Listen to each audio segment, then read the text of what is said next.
Hello everyone and welcome to today's episode of Gamer Psych, where I thought we would discuss the nature of patience, and what better game to discuss the nature of patience than the one and only Star Citizen, the privately crowdfunded space sim that has everybody wondering whether or not this thing is just a scam.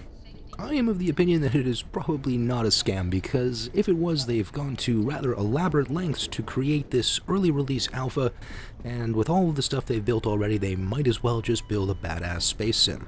The article that's going to be supplementing our video today is from Psychology Today all the way back in 2011 by Jane Bolton, called 4 Steps to Developing Patience. So I'd like to walk through this article and apply it to Star Citizen as a way of illustrating how patience is going to be a very important virtue for all of us who intend on building a stronger and more harmonious gaming community. And also because it ties in very closely with a lot of the topics that we're discussing in the YouTube Gamers Academy, which is going to be closing the doors to admission very shortly, so if you guys would like to get in on that with us, I would recommend you do so most Ricky Tick. So before we dive into the nitty-gritty of this article, it might be a good idea to give you guys a bit of background on Star Citizen and what exactly it is that you are looking at here. Star Citizen is actually the brainchild of a developer called Chris Roberts, who was initially heavily involved with the Wing Commander series, if you guys are familiar with that game from many years ago. And what he wanted to do was create a space sim that didn't have any of the normal restrictions that would come along with working for a developer. To date, these guys have raised almost $100 million to build this, and this is basically the stage it's at right now.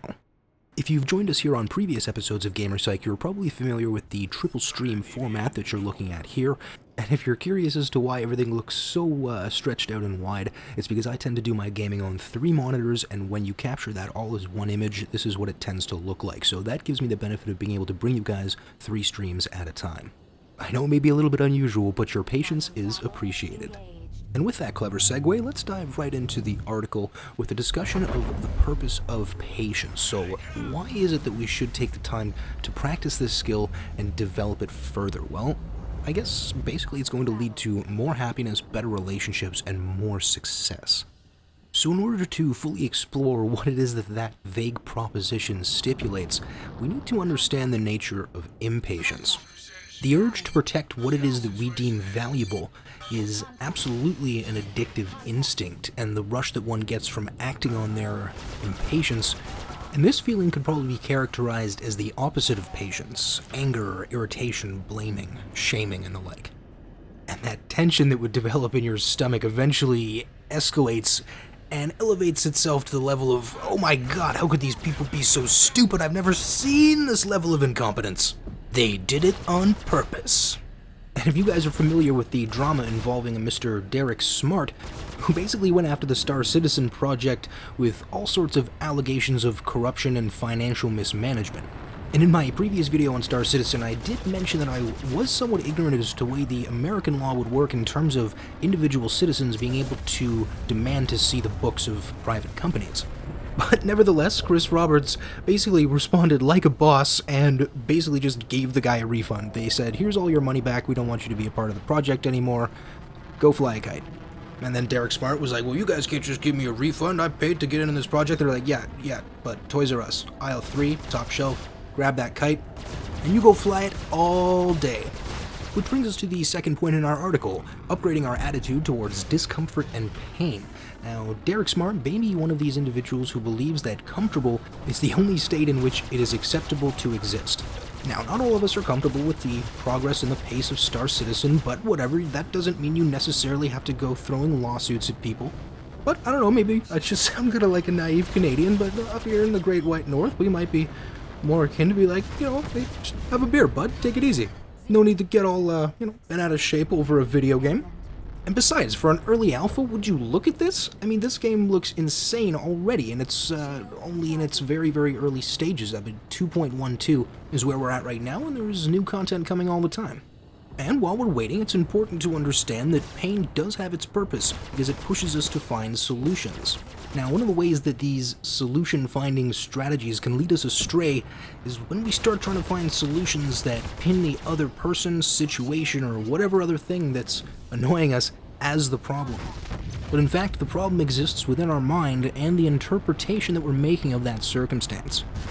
The important thing is not to focus on decreasing the pain itself, Instead, we want to focus on decreasing the suffering that arises from our impatience and impedes our ability to act in a way that has the highest probability of achieving the outcomes that we desire. So how do we begin to proceed down this path? Well, first of all, it's important to notice the exact moment when these feelings occur and not necessarily focus on the problem that you think caused it, but really what's going on inside of you specifically. The reason it's important to notice the actual moment that these feelings come up is because you want to make sure that that feeling doesn't go unnoticed and inadvertently fuel the narrative that we are all carrying around. Because those feelings will turn into thoughts, and those thoughts will turn back into feelings that will justify the entire cycle in your mind, and you'll continue on this downward spiral of negative narrative if you do not catch that initial moment when you start to feel a little bit off.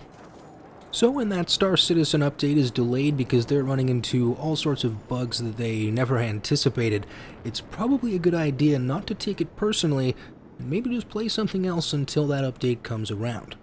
Now, Star Citizen is a game you guys are interested in jumping in on. It does have a rather clever funding model. What you basically have to do is buy a ship or some other kind of package like that, and you can spend anywhere from, I don't know, $50 or $35 or whatever, all the way up to $300 or $400 for some of these larger capital vessels.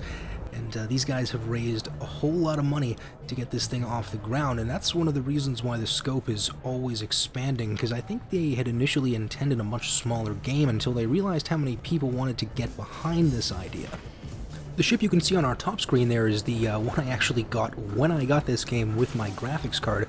It basically just came with a coupon for this ship, which let me jump in on the game, and I guess because I did it quite a few months ago, I managed to just acquire a few extra ships in the inventory, and I'm not really sure where they came from, so I wanted to give you guys a bit of a showcase of a couple of those here today. What can you do in Star Citizen at version 2.12? Well, we can finally get in our ships and fly around between different points on the map using this quantum drive, as well as get out of our ships and walk around and check out some of the gunplay once we're outside of the exclusion areas. I did run into a few other players out and about, but without a communication system, it was really just a bunch of running and jumping around. But the one thing about this game that absolutely floors me is the sheer scale. And in earlier versions, when I could just walk around the hangar or some of the cityscapes, it was kind of what I'd seen before, but when you're out here on some of these arrays that you see way off in the distance really small, and when you get up close to them you realize they're just these massive structures in space, it really gives you an idea of what kind of a scale these guys are going for. You can fly out to a number of the comm arrays and encounter a dogfight going on between some of the space pirates and the local police force, and you basically finish off the dogfight with the police force and they ask you to basically turn the comm array back on. So you can do that, or you can go out to the security station if you wanted to grab the rifle and maybe check out a little bit of the FPS play. If there is anybody there to play with. I wasn't lucky enough to run into anybody. The progress on Star Citizen may be a little bit slow, but I really see the attention to detail that these guys are putting in, and I'm glad they're taking the time, and this is a very interesting experiment in what might be possible in a completely crowd-funded gaming community. I believe the results are beginning to show themselves here in the early access release of Star Citizen, and patience may be the secret ingredient necessary to craft the perfect recipe for a space exploration RPG. As we all know, traditional developers work on a very tight schedule, and quite often, we as the gaming community pay the price for that in broken, non-functional releases. I mean, it's almost a cliche at this point that when a major title comes out, everyone's wondering not if it's going to be broken, but what specifically is going to be broken.